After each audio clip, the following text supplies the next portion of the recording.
Ruffy è finalmente vicino al livello degli imperatori.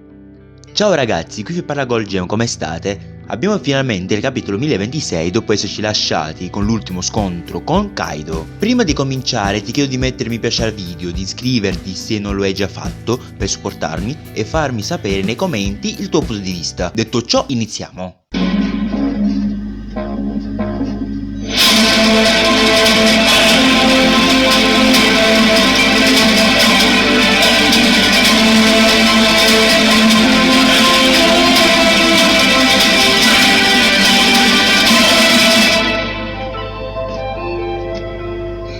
I combattimenti di Nekomamushi e Inuarashi, che si sviluppano in parallelo a quello degli altri, giungono al termine finalmente in questo capitolo. Precedentemente avevano svelato per una seconda volta la loro forma Sulong leggendaria per combattere i loro avversari, che erano rispettivamente Perospero e Jack. Nonostante il vantaggio di questa forma, essa ha un bruttissimo contraccolpo. Usa moltissime energie del suo utilizzatore ed ovviamente dopo molteplici battaglie e ferite dei due re Minx non è sbalorditivo che abbiano raggiunto il loro limite e le nuvole generate dai due draghi presenti nel cielo non aiutano di certo, poiché ricoprono la luna impedendo ai Minx di accedere ai suoi effetti e dunque alla sua forma Sulong. Però poi grazie a ciò che è successo sul tetto il cielo si libera e dunque riacquisiscono per un'ultima volta questa forma. Di fronte ai loro avversari, pure al loro limite, usano l'Oden Itoryu, una nuova tecnica insegnata dal loro signore, riuscendo a sconfiggere Jack e Perospero, due comandanti di Yonko. Ricapitolando, rimangono adesso pochissimi combattimenti tra i personaggi più importanti di questa guerra. Ovviamente Zoro e Sanji contro King e Queen, che si protrarrà per ancora qualche capitolo, Apu vs Drake e Killer contro Hawkins, i combattimenti delle supernova che si concluderanno secondo me nello stesso momento, Fukurokujo vs Raizo e ovviamente il duo Kid e Law contro Big Mom. Solamente 6 combattimenti tra le decine che abbiamo avuto. La fine di Onigashima è adesso molto vicina per poi lasciare il posto a un solo combattimento, quello contro Kaido. Nel precedente capitolo l'ultimo combattimento contro Kaido ebbe inizio, dove abbiamo avuto uno scontro 1 contro 3 bellissimo, dopo che Kaido abbia vinto tutte le battaglie fatte sin dall'inizio della guerra di Onigashima. Sembra che siamo giunti all'ultimo duello che lo condurrà alla sua sconfitta. Questa volta non ci sono dubbi,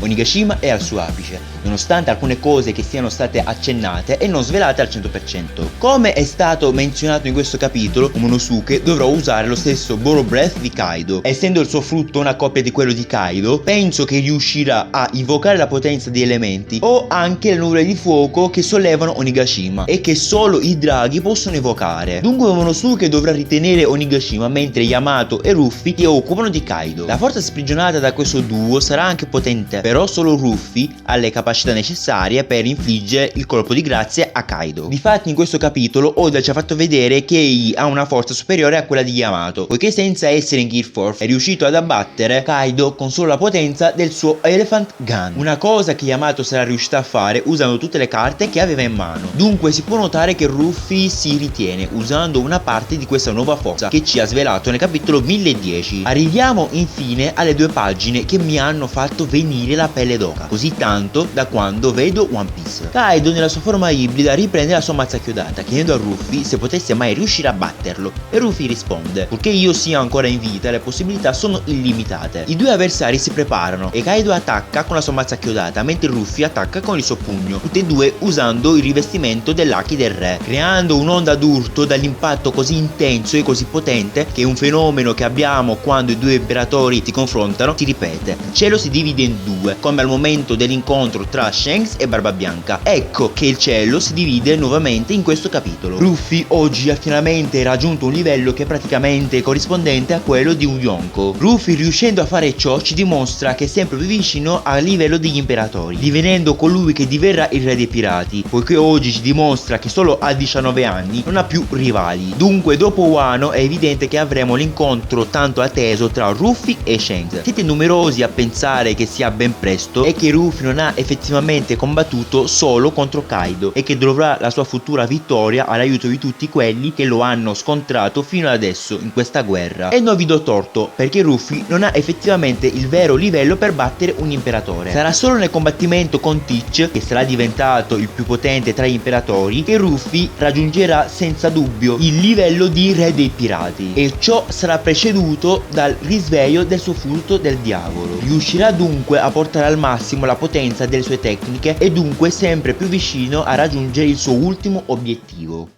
Ecco a voi l'analisi teoria del capitolo 1026 di One Piece. Vi ricordo di iscrivervi, mettere mi piace e commentare il video con il voto che dareste a questo capitolo. Detto ciò, ci vediamo alla prossima per un nuovo video e nel frattempo statemi bene.